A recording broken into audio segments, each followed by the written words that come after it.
I've been machining for approximately 25 plus years. Um, had all sorts of different indexing capabilities that I have available.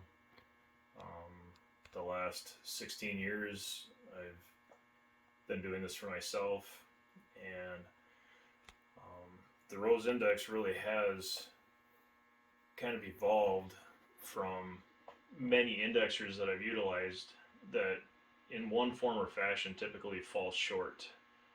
And I'm hoping with this video I can give you some understanding and hopefully save you some trial and error and just try to do what I can to help you out.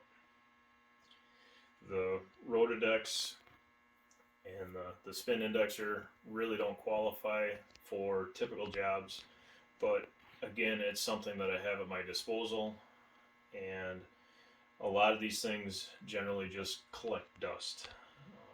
If there's a reason why they're a little bit better, I'll probably pull them out of storage. But honestly, the Rotodex I've never used. The spin indexer, if I've used it 2 or 3 times starting out, that was because it was about the only thing I had. A lot of people want to strive to the collet blocks as being a cheap form of indexing. I've had that set because of cost since I first started. And if I've used them a handful of times, that's it. I've never had them clamp very well. They just, they're a little awkward when you're trying to tighten things up, put them in your vise, positioning. They just, they're not the greatest, at least not in anything I've ever done. And the clamping force is not very good at all. If you talk about the indexers, as I kind of graduated and had a little bit more money to work with, I was able to purchase a used 5C import indexer. Um, for me at the time, it was great. It allowed me for some quick indexing. Um, you have 15-degree increments that you can index to.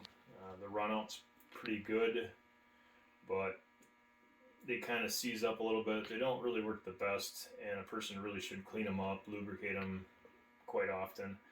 With me in the shop, I'm typically using coolant on machining centers, and you really want to make sure that you're keeping them from seizing up.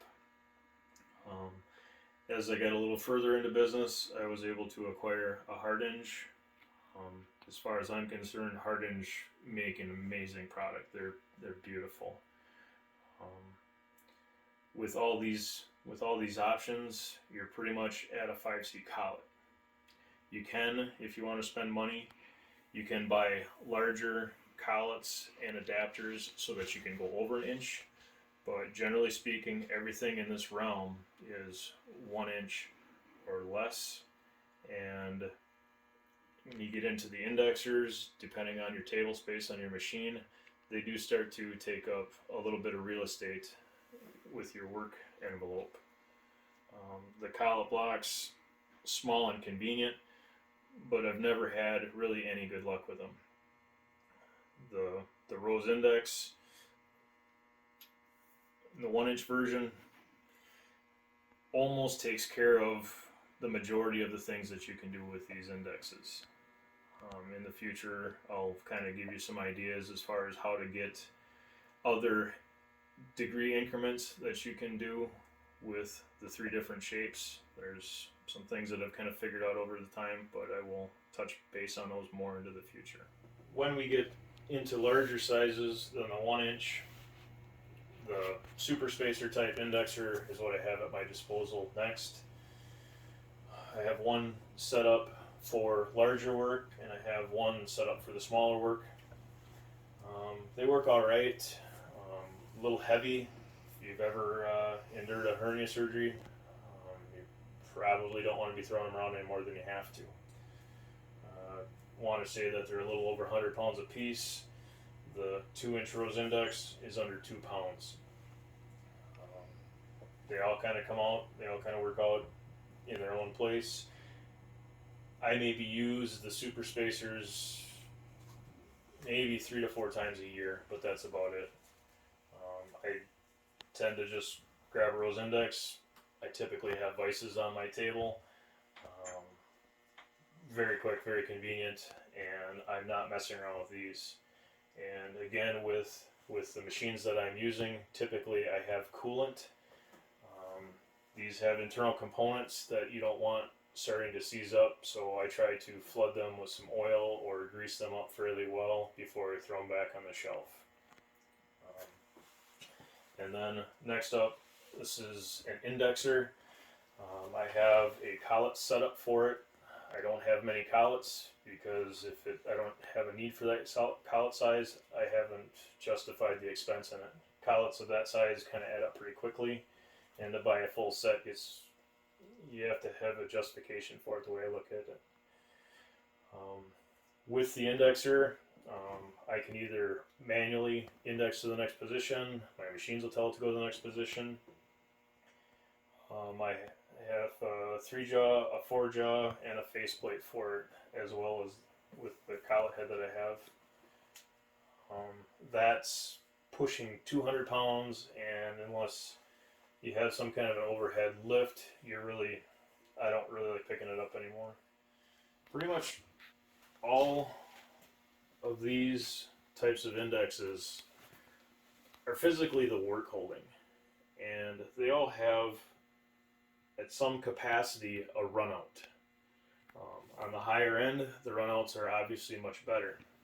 But when you get into anything with a collet, when you're buying these cheap import collets that you want to compare costs on, normally they strive that 6/10 is their runout.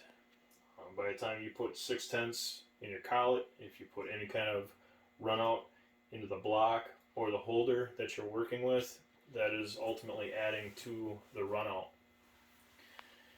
When you use the Rose Index, you are utilizing a fixture, a vise, any kind of fixture that you're utilizing, and you're clamping right back into it. So the way I look at it, your runout is basically zero. You might get a little deflection in your vise if you tighten it or loosen it slightly different, but this does not add any runout to your part. Each form of indexing that you might have or that I might have, everything kind of has something that it does well, something that it doesn't do well. But in the long run, I came up with the Rose Index specifically because I ran into many situations that the indexers that I was using didn't fit my need, and I felt that I needed to do something better. So as you look at these, realize the expense versus the value and what makes sense for your operation or for your hobby.